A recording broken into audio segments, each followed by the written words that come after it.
It's time for a reality check. We're here to deconstruct health and fitness trends and provide tangible advice so you can become 1% better with each choice starting today. Welcome back to Reality Check. We are your hosts, Jess and Jill, and we are back with the lab series. And today we're going to talk about more things related to iron. I think this is honestly a trending topic on social media right now. I'm seeing a lot of posts from practitioners about women whose iron levels, they're supplementing iron for years and years and years, but they have low ferritin. And we'll go through the difference between those markers, but it's just interesting when people understand the why and the mechanisms behind these things. They're like, oh, logically, just supplementing iron doesn't make sense, or this is why X, Y, and Z is low and how to course correct. So we're going to go through iron, ferritin, some minerals, CBC markers, and just this overall depletion pattern, especially in women specifically, obviously. So we want to talk about those markers and then the symptoms related to that, and then kind of how that reflects on blood panel, GI map. Jess and I were just talking about HTMA tests, and we'll kind of explain the difference between those. And again, how to identify those patterns correctly and distinguish from, is it a storage issue? Is it a transport issue? Is it a deficiency of minerals issue? Is it just a true depletion of iron issue, right? So what's actually driving that ship? Again, we're always talking about like a root cause approach, and what needs to be course corrected through those patterns. So as always, your body reflects the environment that it's in. So when something is depleted, I want you to get the answers from functional labs, but we're always going to take it a step further and say, why are those things depleted, or what actions, behaviors, inputs, habits led us to this point, right? And obviously there are certainly cases where there's genetic predisposition to things too that are important to be mindful of. But in that context, there's still a behavioral lifestyle habit.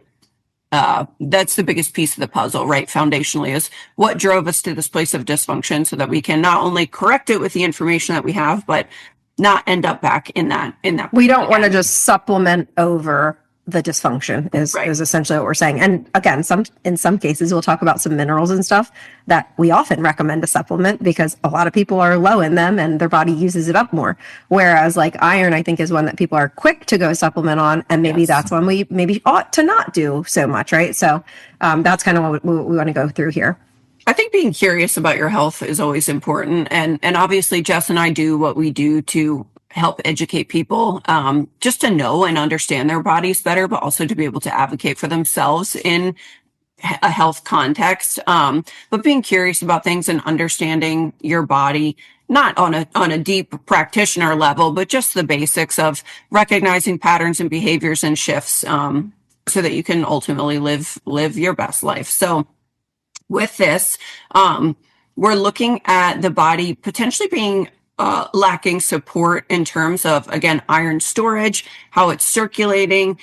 This can be on a production and quality level within your cells themselves. It can be mineral and nutrient status. It could be a need for methylation support. It can, as always, this is like my favorite topic and why I love GI maps so much, is it can be something in the gut where we're lacking the nutrients we need to execute processes properly and effectively, or we're just not absorbing things effectively, and then we're lacking the nutrients and the minerals to support the other processes. So it's all connected, right? And that's really the variations that we're looking at. And then that can often, I think people are pretty familiar with this when it comes to, I'm putting this in air quotes, low iron, but it's similar to like hypothyroid, right? Where there's this like very textbook list of symptoms. There's also a very textbook list of symptoms for, again, air quotes, low iron, but it could be low for a plethora of reasons. So just to throw that caveat out there, but typically it's like low energy, brain fog. It can be like literal shortness of breath. It can be, again, some of these overlap, but it could be headaches, dizziness, hair shedding, just crappy recovery and tolerance of stressors on the body, and low resilience in general.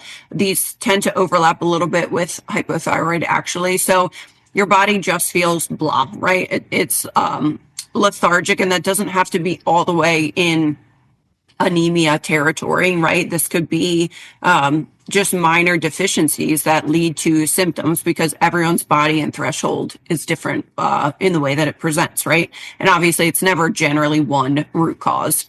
And you want to look at your life, like we just said, you're a result of the environment, right? There have been some pretty simple cases that I've looked at of like, I recommended my mom to our medical partner for HRT recently. Her iron was really low, and they're like, uh-oh, okay, let's look into this stuff.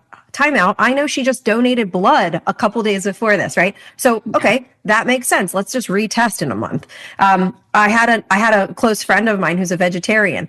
Okay, when she started to have signs of being anemic, great. Maybe she ought to be supplementing, or maybe she can cook on cast iron pans or add in more specific plant-based things that have iron, right? So again, we want to look at the basics also. And then beyond it, now we're going to look at these other things. Yeah, absolutely. Actually, my husband did the same thing, donated blood recently. And once he was like, hey, is this low because of that? I'm like, this panel is like not going to be indicative of like the true health status in regards to those markers, right? So yeah, that is important to understand all of those factors. So we're looking at iron panel, some markers on a CBC, which is just the complete blood. We're looking at B12 status and some inflammation markers as well. There are obviously, as always, normal ranges versus optimal ranges. And the most important thing to understand is that normal isn't optimal or functional, for one, and for two, that your markers should always be correlated with your symptoms, right? And what's actually going on. Because again, everyone's optimal spot is different. So your serum iron is just your iron levels, right? It's the circulating iron in that moment, and what's actually available in your bloodstream. But your ferritin reflects how much is stored, right? So is there enough iron in storage to meet your body's demands? And I've definitely seen all different patterns, right? Where maybe your body is storing enough, but it's not using it effectively, or maybe the serum iron levels are going up, but the ferritin isn't, right? So we're not actually hanging on to it. And our body doesn't have any reserves to pull from. TIBC reflects the body's capacity, or binding capacity for the iron, right? So are we actually grabbing onto it to circulate it effectively? And then the iron saturation. So those are the 4 markers of the iron panel itself, is how much, of this system is actually loaded with the iron. I mean, saturation obviously is a pretty self-explanatory word. So either way, we have to know, do we have enough circulating? Do we have the binding capacity to do what we need to do? Is there enough stored? And are we saturating the parts of the system that need that support? So those are really the angles and what those markers are telling you of the iron panel itself. And then ferritin also can be indicative of like systemic inflammation. So like that's a marker that we would look at if somebody is concerned about an autoimmune condition, that can elevate, or it could be really low, right? So it could go in either direction. Mm-hmm. And then looking at a CBC, we look at things, your red blood cell count itself, your hematocrit. So both of those are important to look at. There are other things, MCV, MCH, MCHC. So all of these are going to tell us are the size of the cells. We're looking at like quality of things. We're looking at the hemoglobin content inside the cells. So just how effectively everything is going. Your RDW is the cell size itself. B12, obviously that nutrient we want to look at and see, do we have enough of it? Now, you also have to be mindful. I think this one tends to sneak into a lot of supplements. So if you're supplementing something and you get blood work, I know at one point mine was like 1,500 on my panel, which is obviously not accurate. And I realized it was in a supplement, and I was taking more vitamin B or B12 specifically than I thought I was. So be mindful of things like that when you are getting these blood draws as well. And then your homocysteine gives you context around methylation and the sufficiency of B vitamin. and is also another inflammatory marker. So we want to look at all of these, those levels within a functional range versus a normal range, but then also their relationship to each other. And then if we see something off, it's like, okay, why is this off? And then we dig deeper from there. There are certainly patterns that are pretty typical to see with looking at these markers, right? Just ones that we'll see more commonly. The first one being just low ferritin, which is low storage or reserves, right? So this pattern would present as ferritin being below that functional or optimal range, but then maybe your serum iron, your iron sat, and your CBC markers look reasonable, right, at first glance. So the body is obviously in a compensatory state when we see this, but you still might see symptoms like hair shedding, poor recovery, low body temps, low energy, things like that. Or you could see low iron and low ferritin. So this is obviously just a true pattern of depletion, right? So that means we have low circulating iron and low reserves ultimately. So you'll see those being low. You'll likely see saturation being low. Your CBC could be normal or it could be slightly off. You're going to see those similar symptoms of just dizziness, shortness of breath, fatigue, headaches, poor recovery, all the similar things along those lines. You could see low saturation with normal to even borderline iron and ferritin. So that's low availability, right? So we're not getting enough iron into the transport. And again, this is similar. I think this is always a good example to explain anything like this with I always go back to this one, but glucose and insulin, right? So if our glucose is elevated, but our insulin is within normal limits. Sorry, I said that backwards. If glucose is within normal limits, but insulin is elevated, that means that's a compensatory state, right? So insulin's working really hard and keeping that glucose down, but that can only happen for so long, right? So this is where we might see that similar concept through saturation where, the saturation is low, but maybe everything else is working really hard still in the background. And then you could see a general like mineral or nutrient deficiency, like B12. It could be in range, but not strong enough functionally to support all of the other processes that we just went through and those pieces of the puzzle when it comes to the levels of iron, the transport of iron, the storage of iron, and the saturation of iron. And again, you'll present with just that fatigue, brain fog, could be like low cognitive symptoms, lower resilience, recovery, things like that. Or you could see a mixture of everything, right? Where there's just general depletion of things. Low iron is pulling down the MCB, MCHC, any of those things, right? It's altering the cell size. It's altering the hemoglobin component of it. So it's really, really important in these cases. And again, obviously, these numbers can be impacted by a lot of things, right? Not just the concept of iron itself. So obviously, you have to look at all these markers and look at them in relation to each other so that you know what is the driving factor. And you can see why supplementing iron in this case is almost not the first line of defense in any case, right? Because it might not be a genuine problem of getting enough in circulation. It could be all of the other pieces of the puzzle. And then, Jess, you mentioned this with inflammation, right? Obviously, that can be a big interference piece when it comes to this. So looking it like at blocks iron, right. And then gut suppression and poor absorption too. It's like you could be eating all of the right things, but if your stomach doesn't have a good acidic environment, then you're going to have issue with absorption of it. Do we want to talk? I don't know if we want to include this in this topic about other minerals that your body also depletes when stressed. Like, I feel like that's more of an acute versus like iron is it's a slow burn and it gets worse and worse. Whereas like cortisol and like our adrenaline response immediately pretty much deplete us of magnesium, sodium, potassium. So like a lot of times those types of minerals, I will recommend for my like type A typical client who is go, go, go, and they're high functioning people. I will often recommend an electrolyte supplement for them or an electrolyte drink. Whereas in the past, I was like, we get plenty of sodium because of most people eat somewhat processed diets in America, right?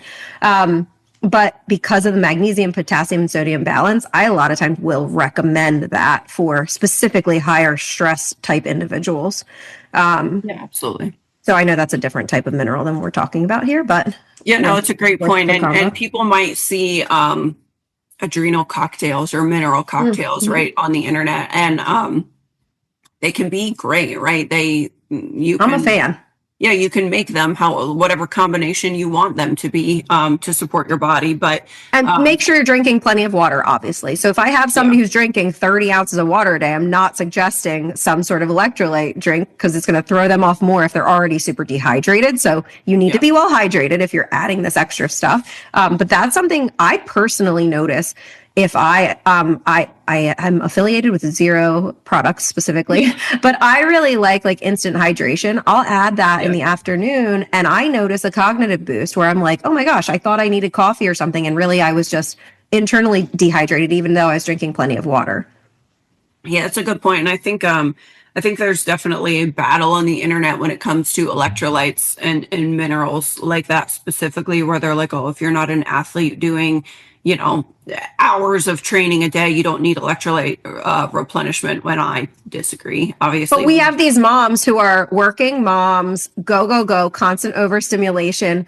Also, they're training probably more than they need to be because they actually need to improve their recovery. So relative to their life, they're getting less recovery per their amount of stress, just like the athlete is getting way more stress from this training, but then they're getting way more recovery to balance that, right? So it's just a different type of stressor, but the stressor is still the depletion. Right. People think it's just the sweat depletion. And to Jess's point, stress can be a huge piece of that puzzle. But as always with like adrenal mineral cocktails, it's not going to be your first line of defense, or it's not going to solve all of your problems, right? We still have to look at the stress itself and the lifestyle and the behaviors as always, right? So we talked about some of the symptoms for all of this. So again, slow recovery, cold hands, feet, hair shedding, brittle nails, brain fog, low cognitive type of symptoms, low mood, just fatigue, tired. Again, they tend to correlate a lot with hypothyroid type of symptoms. But what is the actual root cause? That's what we have to figure out, right? So again, stress could be a big contributor to the depletion of the minerals and the raw material that your body needs to execute these processes effectively. Another one with women specifically is blood loss in the context of fibroids, endometriosis, heavy periods, postpartum. It could be something GI related. It could be, Jess mentioned her mom and my husband with the blood donations, right? So you have to look at these patterns and what else is going on and how do we correlate. And then there might be something else that we need to correct, right? It's not just, okay, this is an iron problem. It's like, what is the problem that could be making that present the way that it is on a blood panel? So a lot of times we start our process with everybody of, hey, we're going to add nutrients, right? So if you're not getting the nutrients from your food, obviously you're going to be low. So first we're feeding up with whole foods. And I already mentioned this. If you are vegetarian or vegan, just be extra careful with your meal planning to make sure you're getting plenty of nutrients and vitamins and minerals. But people who are training really hard and chronically underfed, people who long-term dieters thinking, oh, I'm doing all the right things, I'm eating healthy, you're just not getting enough nutrients. So that's like step one for us is, okay, let's make sure we're nourishing. Then step two, if we have somebody who's eating well above 2,000 calories as an adult female, and they're doing the right things, we see their nutrient quality and they're still struggling, then we would want to take a look at the gut. So a lot of times it's a poor absorption type of issue. And if we then find stuff, like I have a client now who has had a bypass surgery in her past, we know her baseline is going to be less in terms of absorption because of having this history. However, when we got her GI map back, there's a lot we can do to optimize what she's working with, right? So we're going to heal this gut environment that she currently has, and then we'll retest and see if she needs to continue supplementing because then we'll kind of see an actual healthy baseline versus this out of whack gut dysbiosis baseline. And that's important too in this world of GLP and I think just a continuation of chronically reduced calorie intake, specifically nutrients, right? So I know I can speak for both Jess and I with this, where we cringe when somebody is not lifting consistently and their food quality is shit, and then they introduce a GLP and we're like, oh my God, they're already low in nutrients. So you can overconsume calories, but be low still in adequate nutrients for your body, right? Because you're not getting the food quality. So now somebody's adding a GLP and reducing calorie intake, but they haven't changed their behaviors. They haven't improved their food quality. It is that much more important in a calorie deficit to make sure you're getting enough nutrients and whole foods as much as possible. One, to stay full and satisfy your body, and two, to get enough nutrients when you're in this, what's supposed to be a temporary reduced calorie state. Then you throw the GLP in the mix. And motility too. Yeah. If you eat less, then your gut stops moving things the way it ought to. And then that more stagnation in our GI tract allows for more opportunistic, like bad bacteria to overgrow. So a lot of times people will end up with SIBO or end up with these other pathogens just because they're not pooping regularly, because they're not eating enough. The same thing would happen with like a competitive bodybuilder who's at 900 calories. Okay, eventually they're going to get constipated just because they're not eating enough food to push stuff through. That's now leading to other issues aside from just malnourishment, essentially. There also can be, I know some people might not like this, but medication related interference, right? And that's just the way the cookie crumbles. Birth control is a big one, right? That is a major contributor to nutrient depletion when it comes to long-term use, which obviously many females, I mean, I was on birth control for 10 plus years, right? And don't really realize the impact that has on the nutrients and the minerals that your body needs to thrive. So it could be birth control. It could be something like metformin. It absolutely could be chronic NSAID use, especially when we're looking at GI irritation and absorption of nutrients. It could be PPIs. So sometimes there are cases where the medication is necessary, right? But just knowing that and having that information, because if you do start to see any type of depletion pattern on your labs and you're on a medication that can contribute to that, obviously, again, you can advocate for yourself and replenish if you need to stay on the medication or make whatever changes are necessary. Or it could just be a higher demand state, right? Pregnancy, postpartum, endurance training, right? High training volume, or to Jess's point earlier through this episode, just a very high output career lifestyle, poor recovery, chronic stress paired with lack of nutrient repletion through that process, right? I mean, I think it's very typical to see career focused adults in this chronic go stress state. They lack nutrients, right? Because they skip meals. They are on the go all the time. They don't mean to undereat, but they do.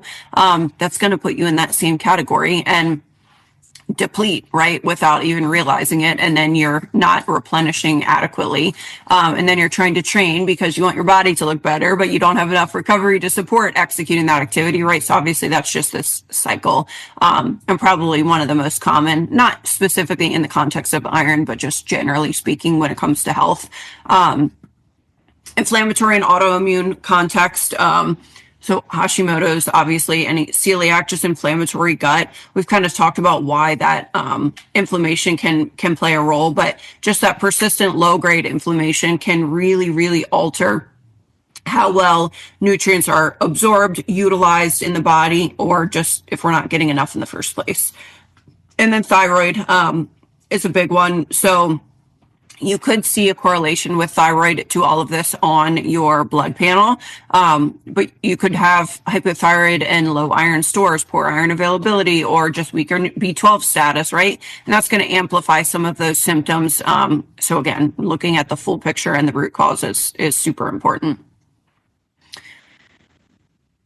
And then testing. Yeah. So we are more familiar with like interpretation of GI maps as opposed to the HTMA test, but I do like both. Like I've ordered both for myself. I have ordered both for my children, one of which I suspect has an autoimmune thing and sees, oh my gosh, I'm drawing a blank, a rheumatologist and everything. Yeah. The HTMA test is it's a hair clipping test that you send away, and it shows you all like heavy metal type things. So it'll show and minerals, but it'll show, okay, you're overabundant in aluminum or copper or whatever, or you don't have enough magnesium, potassium, sodium, all of that stuff. So I really like that as kind of a snapshot. Again, that doesn't mean I don't look at that and say, okay, now I'm going to dump all these things into my body. I look at it and say, okay, I'm going to look at it with perhaps the GI map and see if there's imbalance there. Okay, how much of this will correct once I correct my gut? Then I'll go back and retest and see what's going on, because hopefully some of it starts to improve on its own. Yeah. So especially when it comes to the gut, we're testing to see what is actually overgrown. What are we lacking, right? So that we can rebalance in a very targeted and specific way. Obviously get rid of any bad stuff. But when you have this chronic, persistent low-grade inflammatory state when it comes to the gut specifically, that's going to compound over time. So then you have, poor thyroid conversion. Then you're lacking, you're not absorbing nutrients effectively, even if you're like, but I eat healthy, but I do X, Y, and Z. But if your body can't utilize that stuff, you're still going to present, especially on labs, as a more depleted state, right? So you could see things like, H. pylori, low digestive or pancreatic enzymes, just a general imbalance. You can see something like leaky gut, right? Where things are getting in where they shouldn't and things are getting out when you don't want it to. And then those junctions in your gut open, and that's really going to create this chronic inflammatory state. And then your thyroid's not converting effectively, right? It's this whole full circle downstream thing. But the GI map can be incredibly helpful to see. For me, that's like a very early line of defense. Like, let's correct that and rule that out so that your body can detox effectively, move things through effectively, absorb what we need it to absorb. Otherwise, if you are in this chronic inflamed state and your body's not absorbing properly because you have genuine gut dysbiosis and you're spending all this money on supplements and iron and all of these things, but your body can't absorb and utilize it effectively, you're throwing money out the window, but you're going to create other problems, right? And not to mention you're just putting stuff in your body and wasting money unnecessarily. Also, I always loop back to this because I think it's so important. If you are not getting enough sleep, if you are chronically overstressed, if you do not eat nutrients, if you don't exercise a few times a week, if you don't get sunlight into your face, those foundations will heal your body to some extent.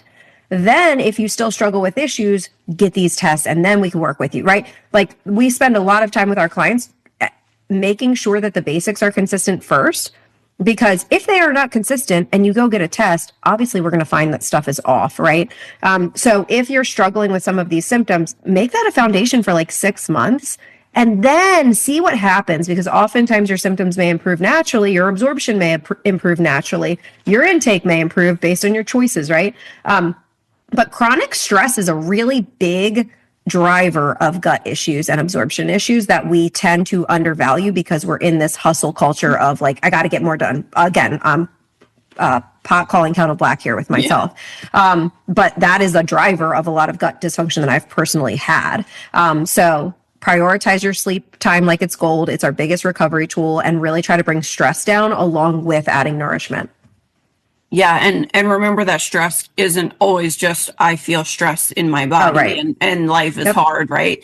It can be this chronic inflammatory state. It can be low calorie intake. It can be trauma, training too hard, actively experiencing, or years later, it can be too much training. It can be all of those things. So just remember that. And if you can't reduce a stressor, you can add recovery modalities, which is why I'm like sleep, sleep, do breath work, do all these other things that are going to give your body an environment that says, oh, I'm safe right now, even though maybe I'm in a chronic stressed out state and I'm constantly pumping cortisol because of something that happened in my life 3 years ago.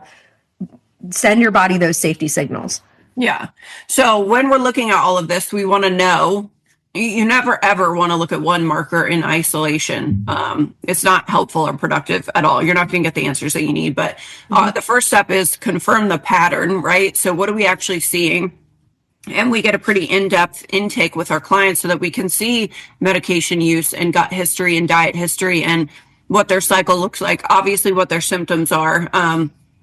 Any context, and then we correlate that with the labs. But to Jess's point, the next piece is to identify the driver. So we look at all of this history, but we also are running an initial audit on every client of like, show me 2 weeks of what your day-to-day looks like, right?